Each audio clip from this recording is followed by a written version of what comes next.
这是赵家的迎亲队，莫要挡道，速速让开。哎呦，你们赵家真了不起！这么说，整条街道都是你们家开的喽？就是，先来后到这个道理懂不懂啊？你们不懂，3岁的小孩都懂。就是。你们要是再不让开，就别怪我不客气。哟，千万别客气，来！怎么不客气啊？你想怎么不客气啊？不客气，来呀，来呀，怎么样？怎么样？怎么样？你想怎么样？你说怎么样？你想怎么样？你告诉我怎么样？怎么样？怎么样？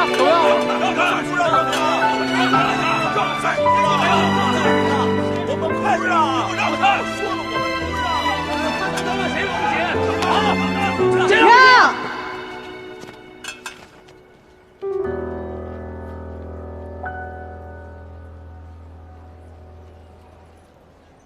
今日是赵二郎君的大婚之日，我们让一让，又有何妨？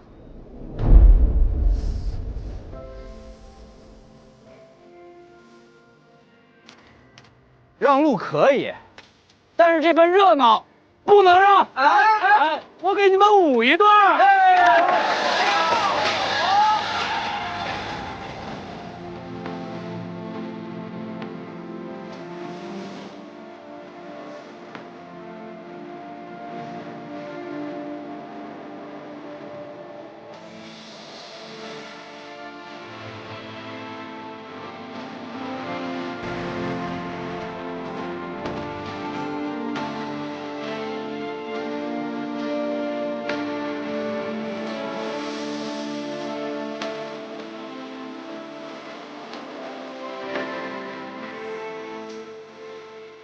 祖父答应我，说若我能取得这次的锦房，就允我向季家提亲。还没有放飞就灵验了呢。豫章为我而来，就是不一样。扶摇直上讲完，这不正是我心中的你吗？知我者，赵二郎君是也。我们努力了这么久，好不容易可以在一起了，不要吧。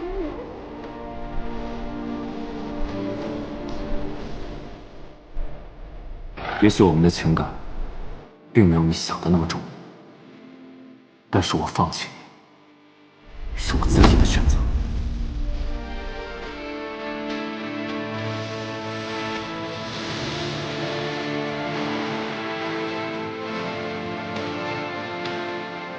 传奇接代，代代相传。杂不斗，第3煞。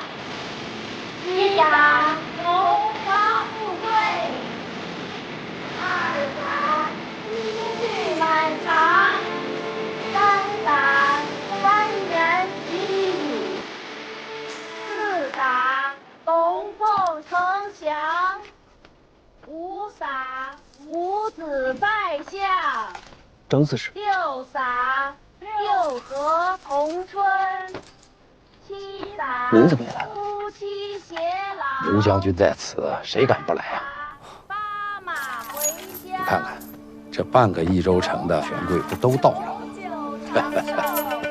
十打十全大吉。心腹马鞍平秤过，称心如意，世代平安。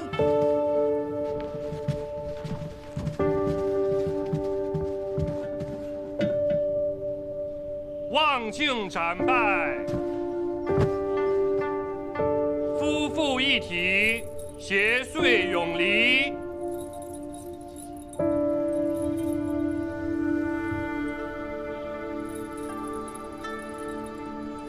束带结凝妆，牵绳入洞房。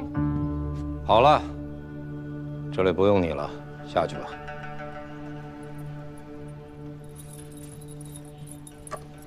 贤婿留一下。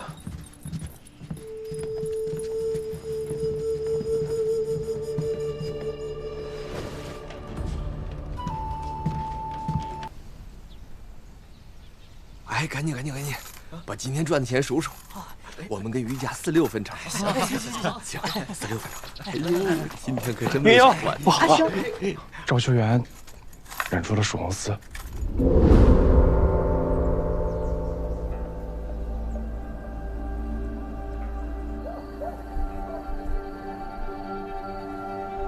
杨警官，今日请你来，就是要你当众断一断，这曙红丝是真是假？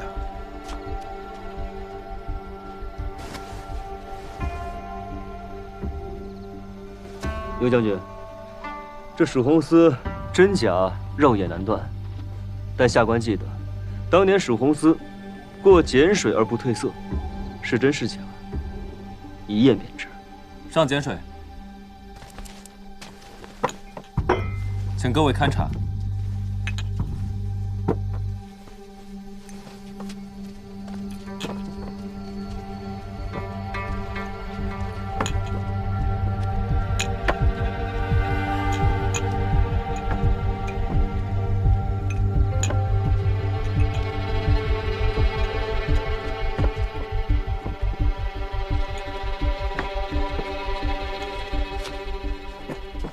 恭贺赵二郎重现曙红丝。尤将军，赵二郎君既染出了曙红丝，又是未来家主，可喜可贺，前途无量啊！杨警官，这曙红丝，诸位，可还有人？ 有异议啊！我有异议。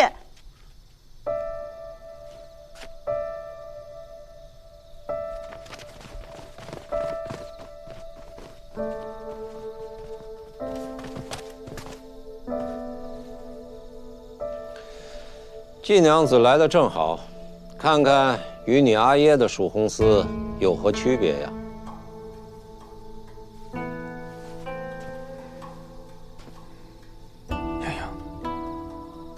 见识的，即便你再机敏，也无疑是匹夫撼树。三思啊！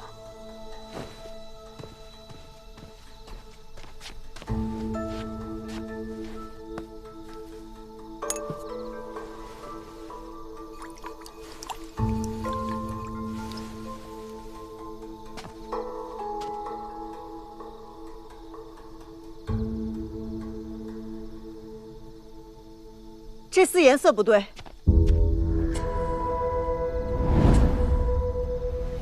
真正的曙红丝经碱水，颜色分毫不褪，可这丝却暗淡了。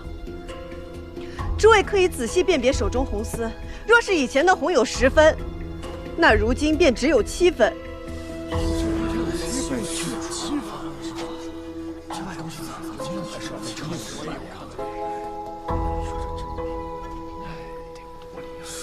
大家可都看出区别来了吧？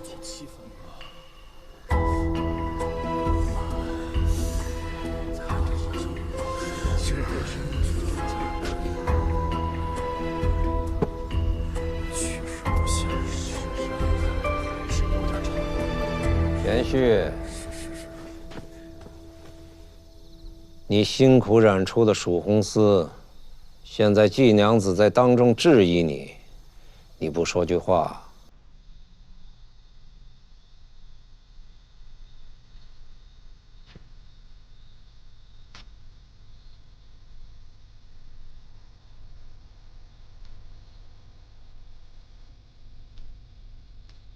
众所周知，曙红丝是季伯父所独创，自家阿爷所创的丝，失传多年，却被他人所染。他一时间难以接受，可以理解。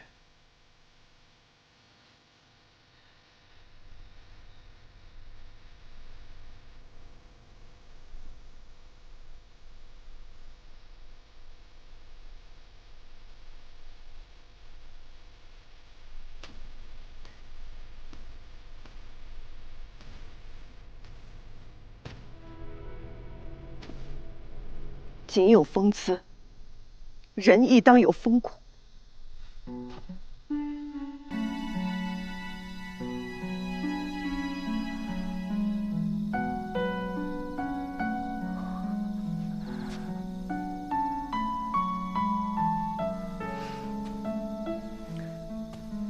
今日我便不信，在场只有我季云英一人能看出这厮褪色。在座的诸位都是以警为生之人，辨色能力远超常人。今日是非黑白均在诸位一身，我恳求诸位仔细辨别手中红丝，看看是否真的丝毫不差。诸位，此事关乎蜀锦技艺，倘若这千秋蜀锦仅凭一家之言，怕是也走不到今天。还请诸位三思，恳请诸位直言呐！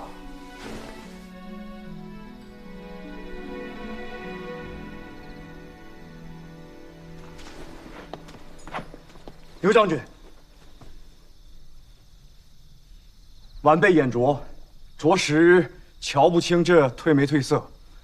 不过我曾亲自摸过季家染制的蜀红丝，这手感确实是不一样。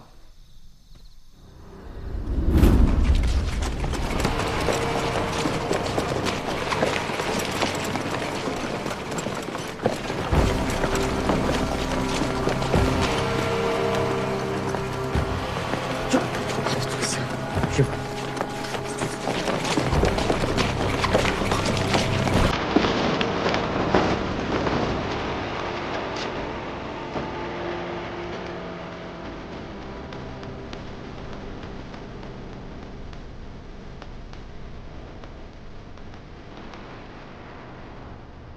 杨家二郎，你这手感同季娘子那眼力一样，俱属一家之言。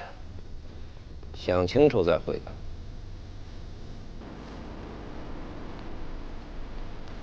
哎，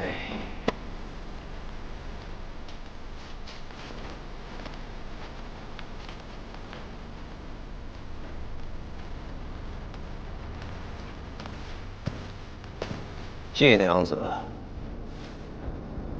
嘿，你就是想当众问个明白是吧？好，本将军帮你问。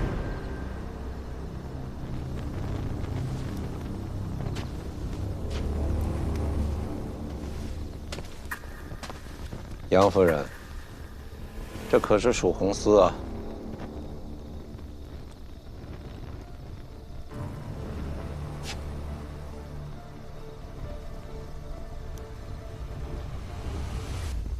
民妇只懂生意，不懂织锦，所以也看不出这丝有什么区别。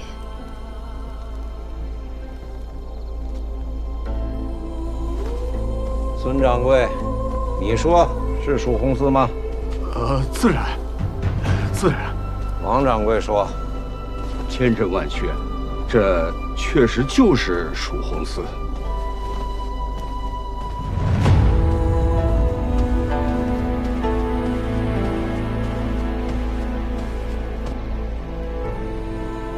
大家觉得呢？确实是蜀红丝。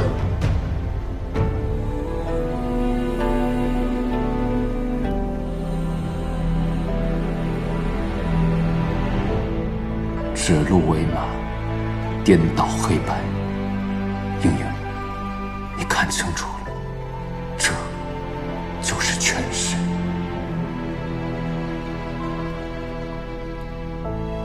季娘子，既然大家都觉得是，你又何必自欺？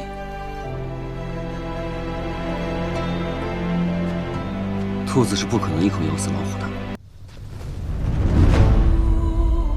兔子是不可能一口咬死老虎的，但只要它不被发现，它就可以一直咬下去。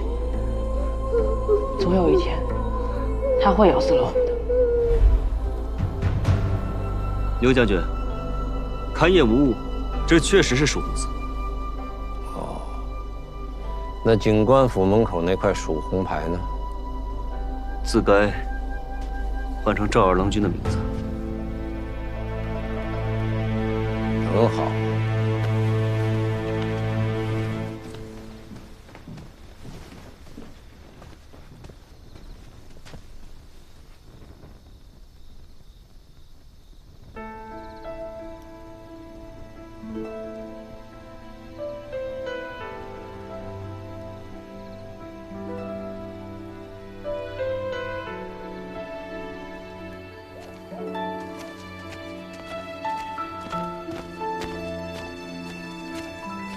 英英，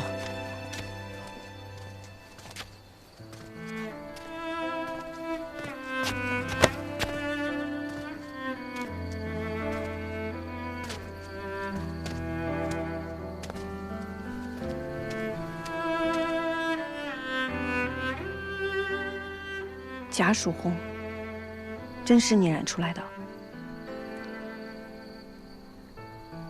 现在是了。你明明知道我最在意什么，却亲手毁了它。赵修远，但愿我从未认识过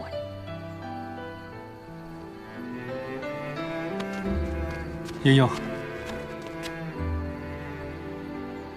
不要跟你无法抗衡的人为敌，这样受伤的只能是你自己。到此为止吧。大婚之日，这些话还是留给你的心腹吧。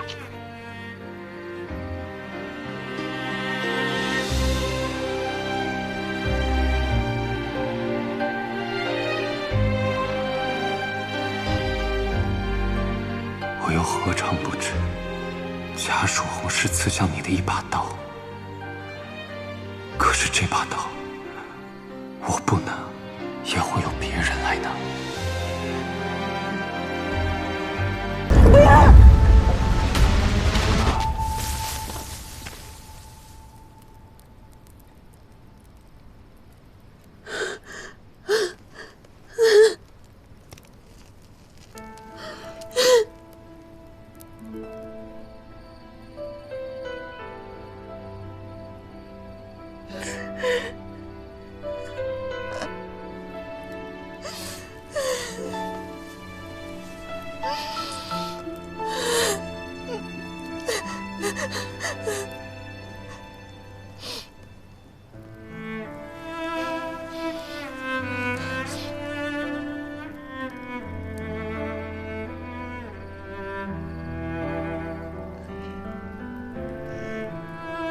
对不起，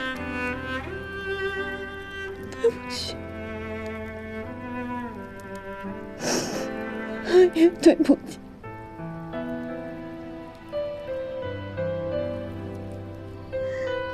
也对不起。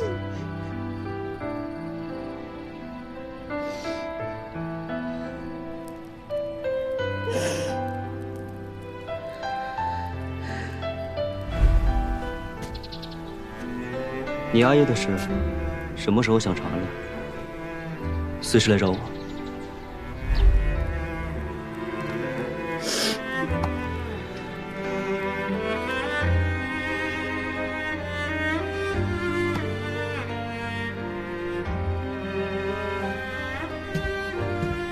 阿兄，帮我。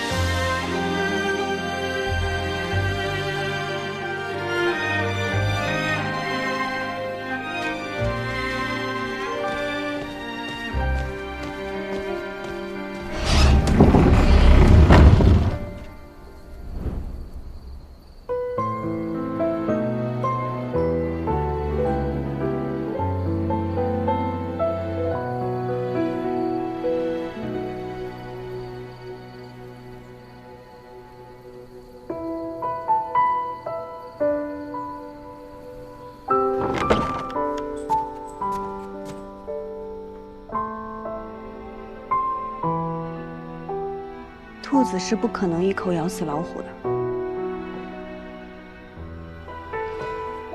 但只要它不被发现，它就可以一直咬下去。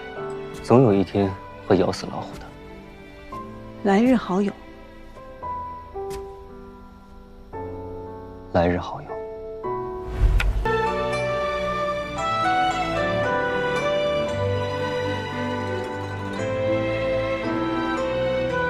你什么时候认出我的14郎在浣花溪边纵马的第2天，你我第2次见面。为什么不告诉我？你是不是早就知道他们染了贾曙红，在染房给我看的便是，对不对？你也早就猜到我阿耶的死与牛家有关，是不是？不告诉我，什么都不告诉我，你个狗官！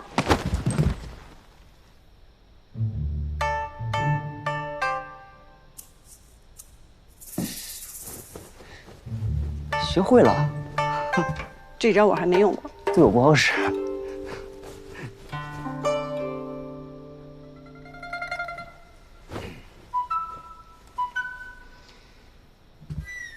我做的事很危险。你也要劝我不要匹夫撼树吗？我是想告诉匹夫，撼树的时候，倘若要摔下来，要往哪边摔，会有人接着。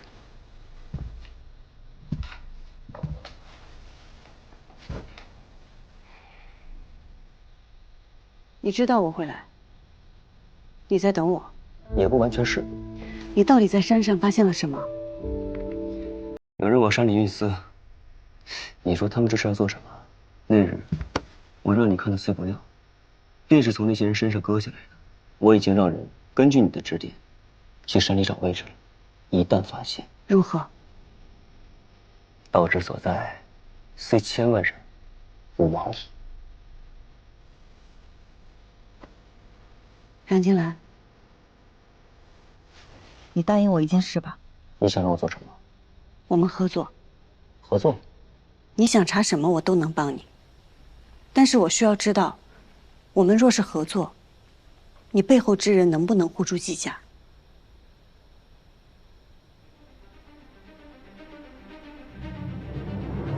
你怎么知道我背后有人？我就不能是单枪匹马来的。光靠你自己能考上警官？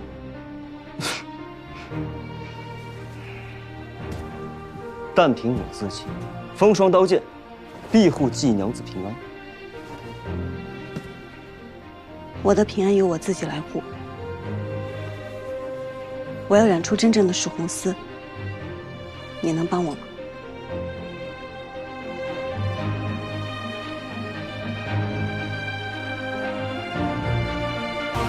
阿耶死后，我便无法见血，恐惧流动的红色，这就是为什么我一直染不出曙红丝的原因。当年你与我一起看见我阿耶之死，杨金兰，帮我一起面对他。一会儿不管我发生什么，你都不要停下来。好。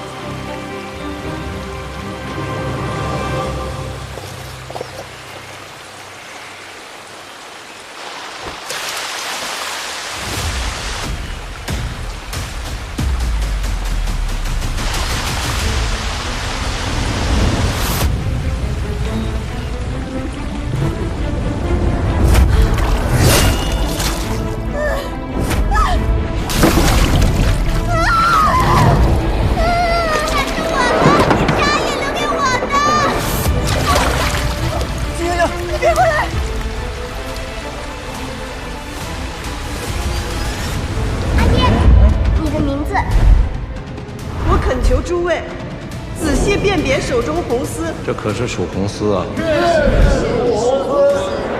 自家阿爷所创的丝，失传多年，却被他人所认，他一时间难以接受，可以理解。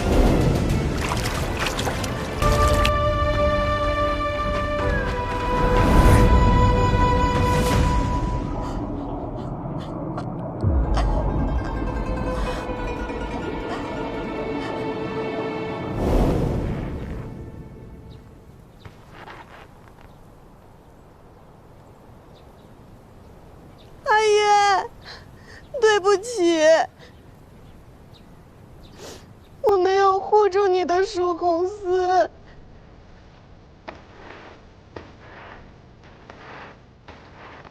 阿爷，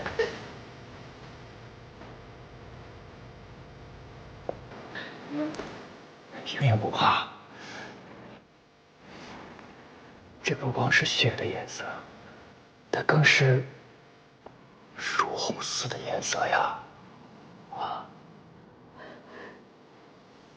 拿着。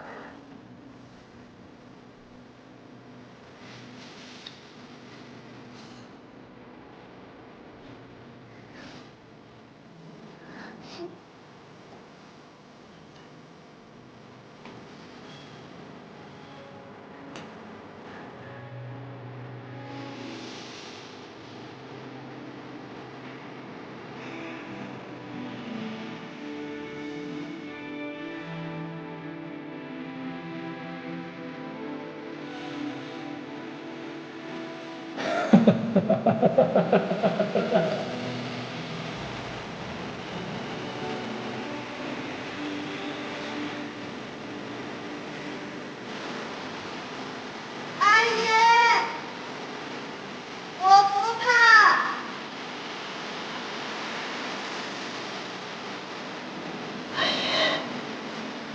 我不怕。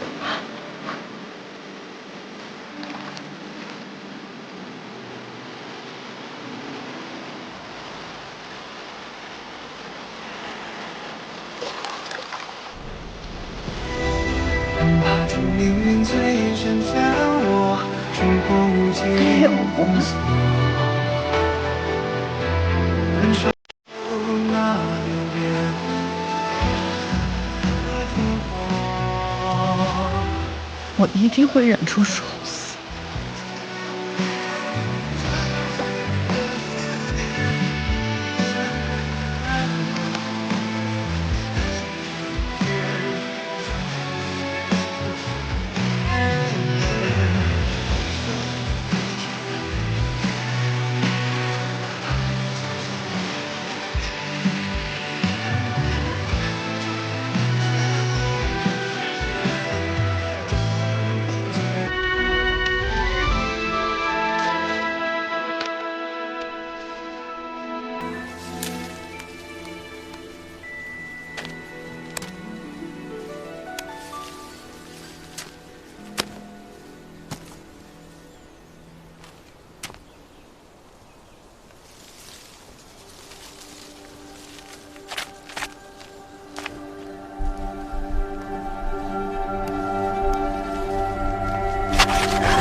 你不是在家染丝吗？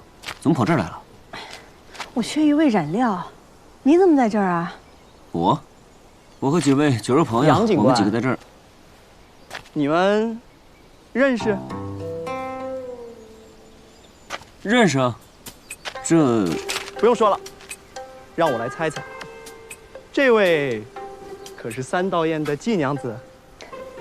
真是三道堰的季娘子。那就对了，原来是季娘子。季娘子，久仰。季娘子在某人的信中，那可是文君念两坛。两坛可不够喝。季娘子，你可有所不知，我们认识这么些年，从未见她3坛。3坛。季娘子，既然你是杨警官的朋友，那就是我们的朋友，有什么需要帮忙的，我们义不容辞。啊，多谢多谢。这句话还像句人话，不过不用了。季娘子要的东西，还是自己去拿的好。啊？哎！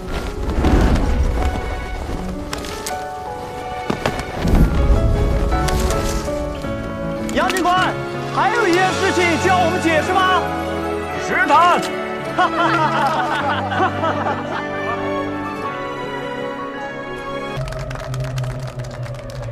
杨警官，杨家的国色天香，雍容华贵，技法高超，但赵家的利益第一，配色那更是巧夺天工，所以我们一时无法做出决策。依您看，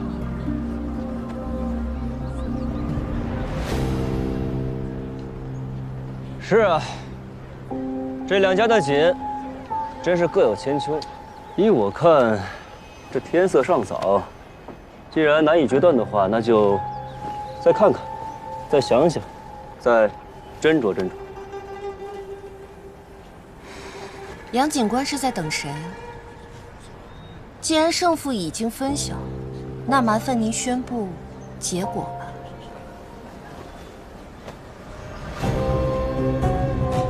结果出了吗？出了。此次斗锦大赛的魁首是赵家。大家快看，大丰肉！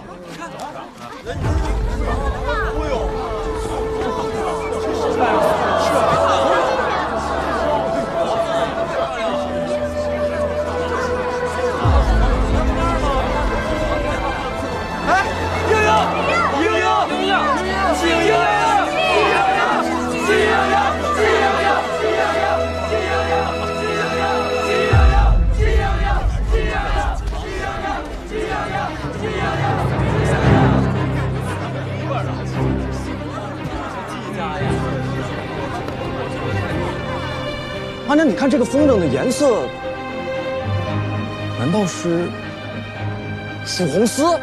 没错，这就是真正的蜀红丝。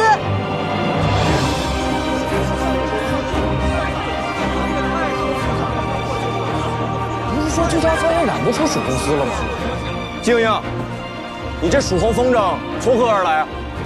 昨日染不出，不代表今日染不出；旁人染不出，不代表我季莺莺染不出。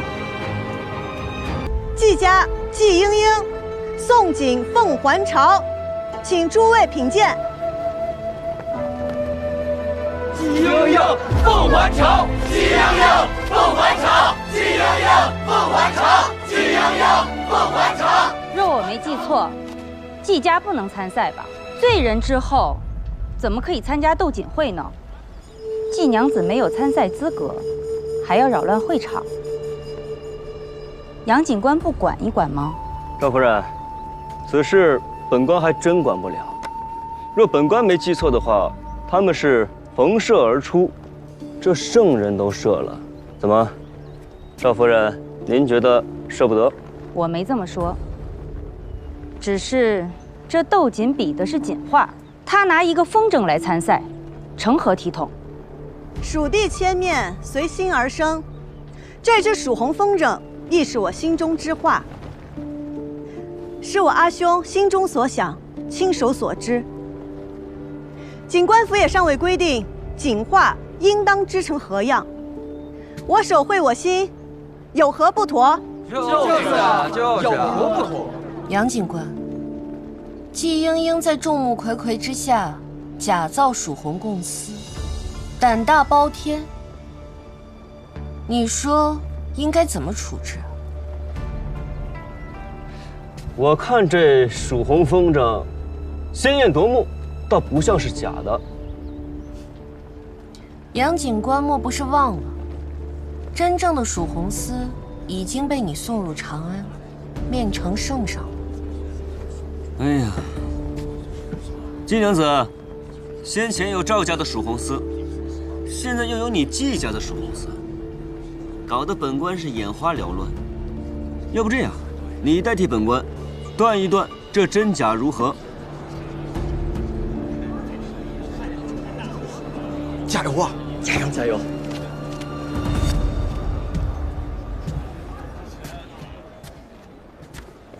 月影，你我共同的钱，我织出来了。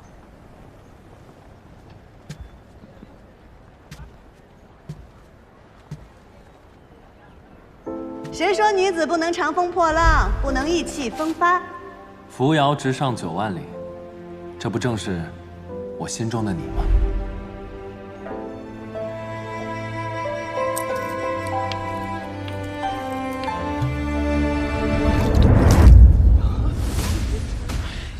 季莺莺，就算你与我赵家有私怨，也不该损毁锦画泄愤。锦绣丹青还是鱼目混珠？马上见分晓。老夫人，稍安勿躁。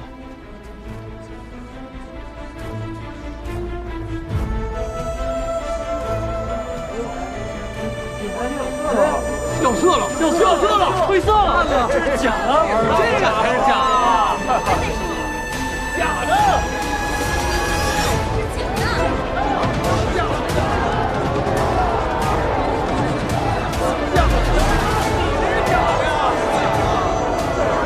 本官方才明明记得是一幅鹏程万里，现如今怎么变成了人间堕落啊？堕落！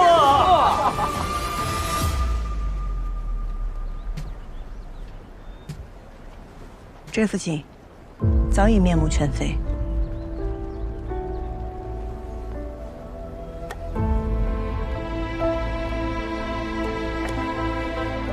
因为这幅锦是赵红丝所织就，赵红丝并非蜀红丝。之前那日是有人在那红丝上涂了一层油，才使其遇碱水而不完全褪色。方才我泼的是皂角水，油遇皂角而溶，赝品自然露出真面目。季莺莺，季莺莺，蜀红丝，季莺莺，蜀红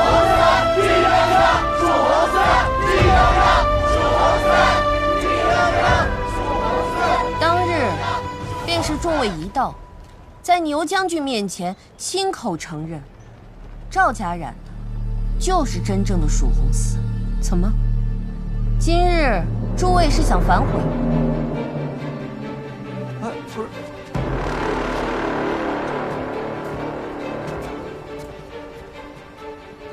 既然结果已出，那还劳烦您公布今年的锦王。今年，斗锦赛的锦王是赵家赵修缘。季娘子听不清，劳烦您大点声。今年斗锦赛的锦王是赵修缘。切！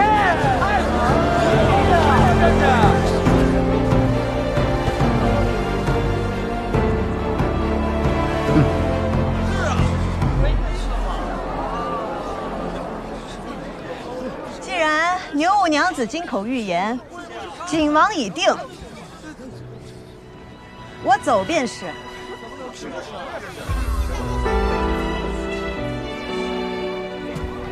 蜀红凤凰，另寻栖息地。这种比赛不免的，走了。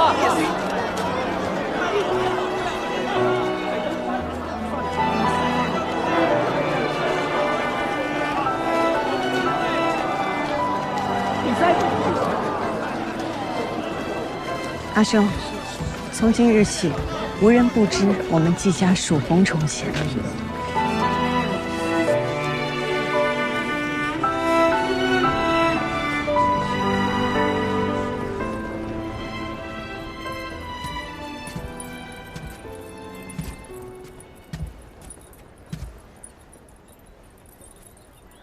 故意纵容季莺莺毁了蜀红丝，杨警官，你的命是不想要了吗？赵二少夫人说笑了，这真蜀红一出啊，假蜀红自然原形毕露。再说了，这众目睽睽之下，你叫本警官该如何弄虚作假吗？别忘了，赵红丝已经被你送入长安，若这丝是假的，头一个问罪的就是你。没忘没忘，确实，赵红丝已被我送往长安，但从未进献宫中啊。赵二少夫人若是不信的话，大可亲自去往长安一查便知。你留了后手。警官这个职位嘛，毕竟危险重重，总要给自己留一条活路啊。不管怎么说，今日的斗锦盛会仍是赵家博得头筹，我也特意为赵二少夫人准备了一份贺礼啊。杨警官不好了，青城山失火了！青城山失火，赵二少夫人，要不要随同本官一同上山看看？赵家已经在散花楼准备了庆功宴，此刻应该在等我入席呢。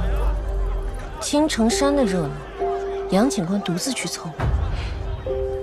从方才到现在，一直未见赵二少夫人的贴身丫鬟玉媛，不知她现在身处何处啊？若是在那青城山上，只怕是要危险了啊！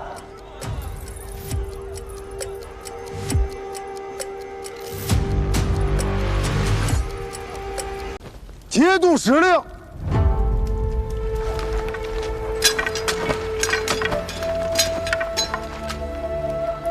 圣人寿诞将至，节度使心怀圣人，特命警官督造，由蜀红传人季莺莺协同新晋锦王，共同制造蜀红，为圣人贺寿，任何人不得阻挠。下官接令。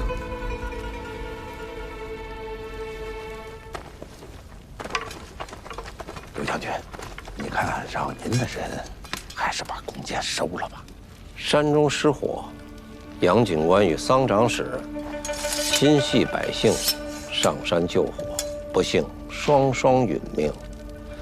其后，张刺史奋不顾身，将山火扑灭，不负百姓。只是这节度使令该听到的，终究还是没有听到。这么说不好吗？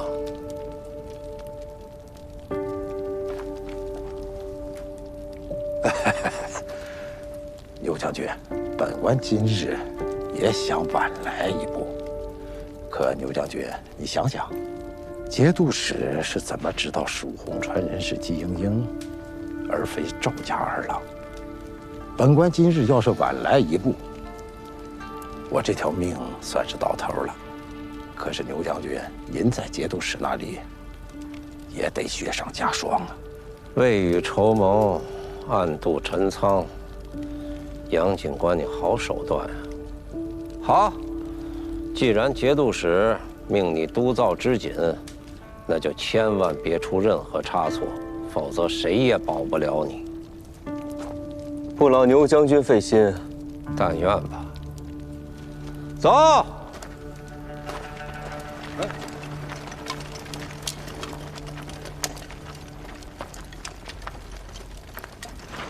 哎呀，吓死我了！我以为咱们死定了呢。你呀，你个兔崽子！你再敢跟不要命的人玩，我打断你的腿！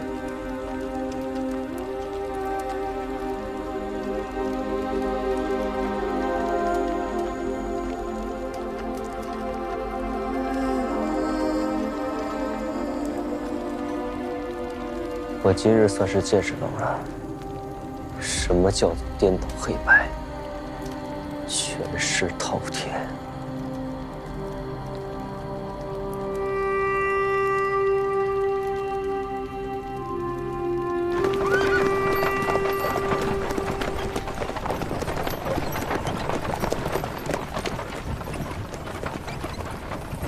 节度使会放任牛景这般私下敛财、草菅人命吗？牛景瞒着他自作主张，他定会敲打。不过牛景毕竟是他的兵，只要不是造反，他都会睁一只眼闭一只眼的。那长安呢？长安会管吗？有人想管啊，可不是那么容易管的。朝中与藩镇牵一发而动全身啊！放心，如今有节度使令，牛景便不再敢明目张胆地抓你。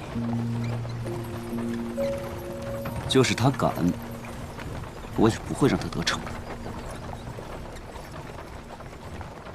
那你呢？他们会在暗中对你下手吗？下不下手是他的本事，能不能活下去，那是我的本事。杨金兰，你怕吗？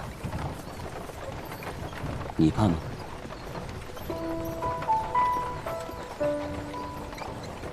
我不会后悔，我也不会退缩。我是怕，但是也不是什么坏事。怕可以提醒我，让我跑得再快一点，不要落入一样的结局。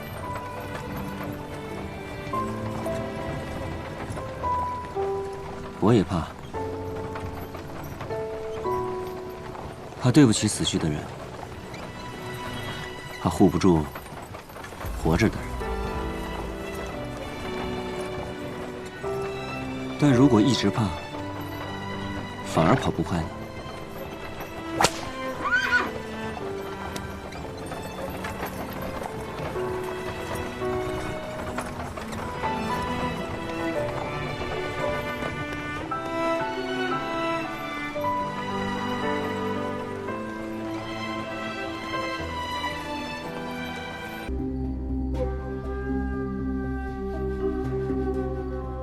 不知杨警官有何高见呢？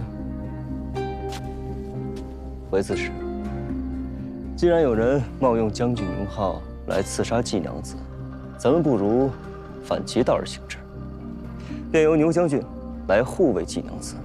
一来将军智勇无双，定能护住季娘子。二来，只要季娘子平安，这谣言吧，也就不攻自破了。这季娘子的安危与本将有何干系啊？再说了，城中的守卫归刺史管。这倒也是。那还要劳烦季娘子随后与我一起军中走一趟。这伤，这令牌，咱们都让节度使好好的断一断，还季娘子一个清白。好啊，若有机会见到节度使，英英定会知无不言，言无不尽。这怎么又把节度使扯进来了？太麻烦了。好，既然杨警官、季娘子信得过本将，虽说本将的职责是戍守边城，我虽不能派兵保护季娘子，但也绝不会让季娘子受到歹人的欺凌，如何呀？还不快来谢过牛将军啊！多谢牛将军。不必了，小事。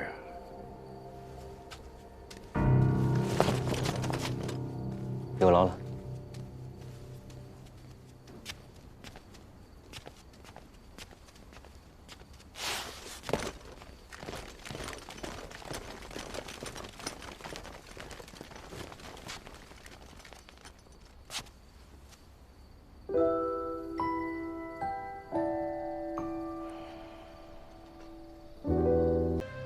杨警官找借口拦着阿兄和阿娘，可是有什么要跟我说？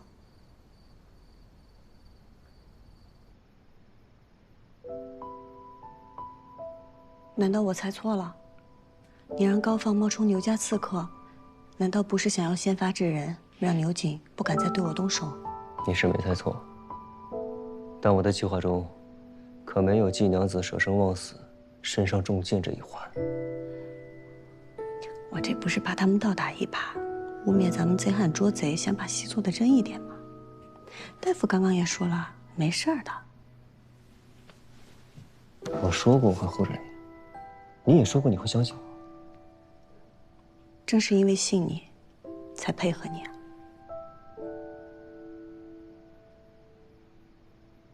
郭奎，回去，怎么又跑出来了？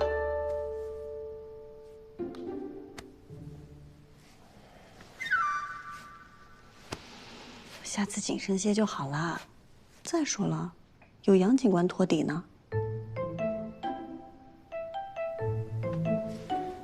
牛景线下是不会再对你直接下毒手了，只怕公瑾制胜之日，便是唯一出现之时。我不怕，杨警官会保护我的。你这话说的，你们家郭奎听了都不信。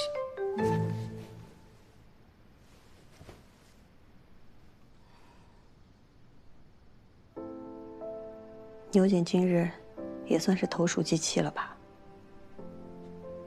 是不是这气越贵重，他越不敢动？你又要做什么？我会做的只有生意啊。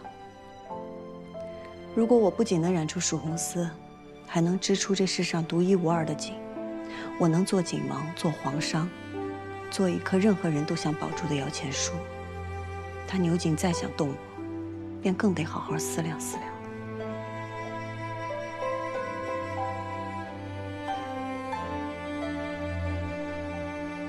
等我一下。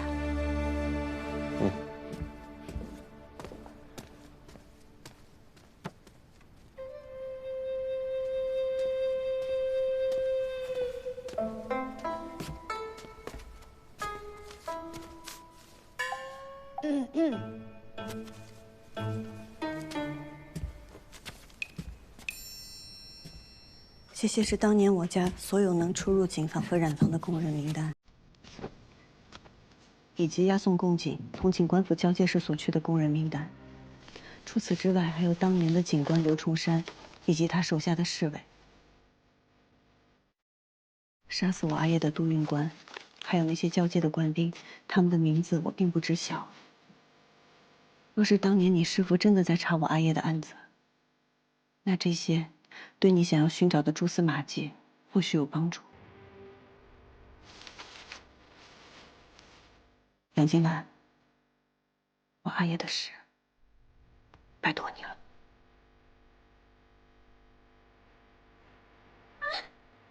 那是我的，都过了家里留给我的。这些名字，你都还记得？还给我！有些事，季归南以次充好，欺君犯上，不允枉他。过了再久也不会了。校订正法，将季家所有的财物一律充公，给我搜。是。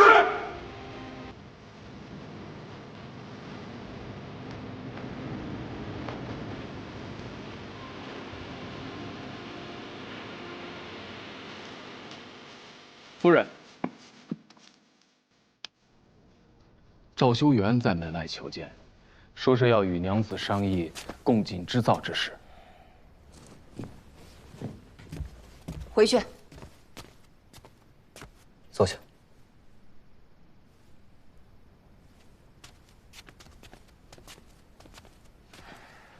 我与他虽有旧怨，但这是正事，不能耽搁。杨警官，我女儿身受重伤，共寝织造定要急在这2日吗？不急，自然不急。不仅日子不急，也无需季娘子出面。共寝织造只需季娘子按照赵景王提交的所需蜀红丝数目染制后，交到景官府，再由景官府核验后交予赵景王。季娘子，你就在这儿好好养伤，哪儿都不准去，我去跟他说清楚。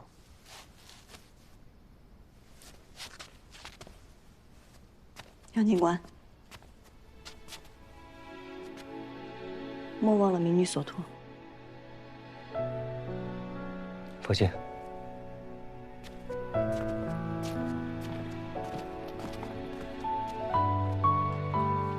阿娘，先好好养伤吧，其他的改日再说。我会告知飞花会，说你偶感风寒，在家中休养，让他们安心染丝，不必担忧。走吧，回去休息。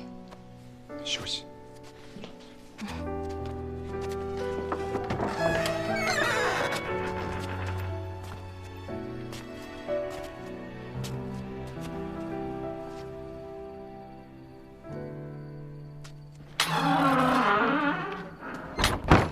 你明明可以用别的方式保他，为何要伤他？别的方式，像赵二郎君一样，卖身投地，委曲求全吗？我做不来，他也不想要。我与他青梅竹马，我亲眼见他未雨绸缪，隐忍蛰伏，他定能理解我的选择。人在屋檐下，有些事确实要忍，但有些事却忍不得，忍了就不是季莹莹了。赵二郎君如果还是念及旧日的情分，既做不了他的良人，那至少也要做个好人。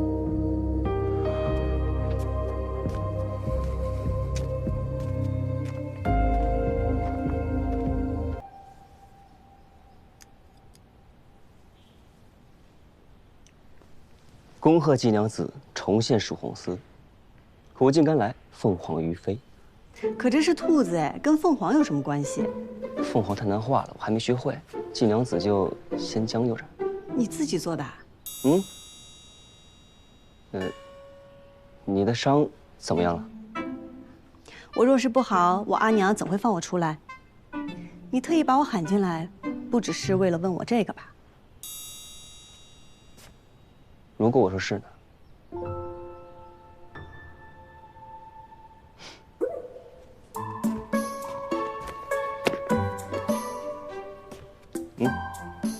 坐。物归原主，我师傅找到的。在哪儿找到的？我不知道，还在查。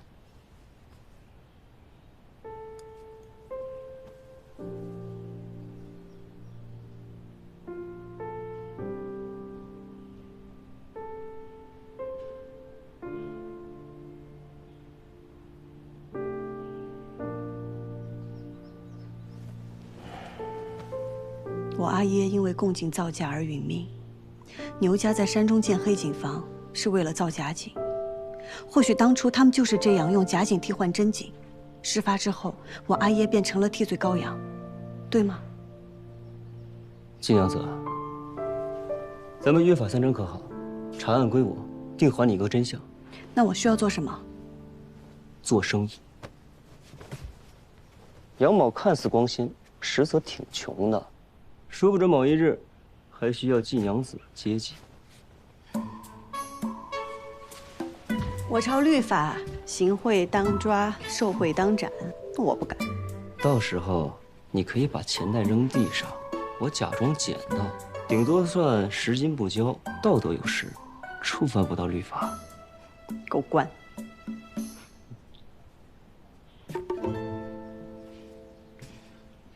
还望杨警官早日替我阿耶沉冤昭雪。到时候我出钱给你建一座生祠。杨警官，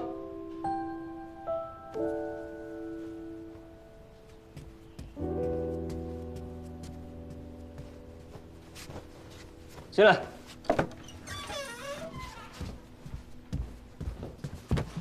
禀杨警官，杨家大老爷杨巨贤求见。不见。杨老爷说，若您不肯相见，出去。哎，是。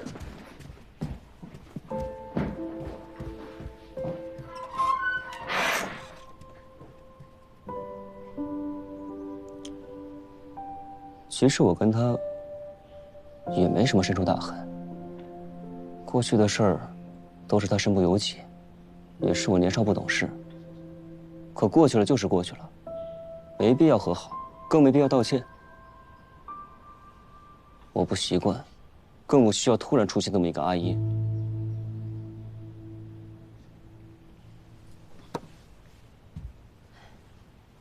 这次我阿娘也给我发了好大的脾气。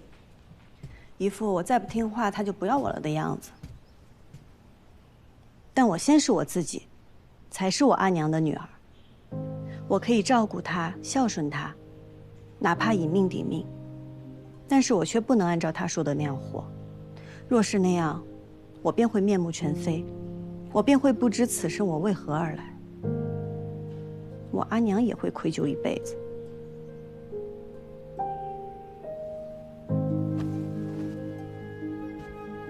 你的意思是，觉得我没必要和好？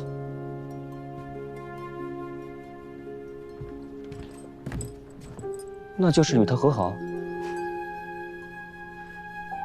你到底要我怎么选啊？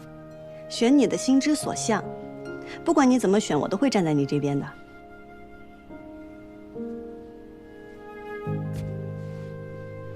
因为我们是盟友，这是我应该做的。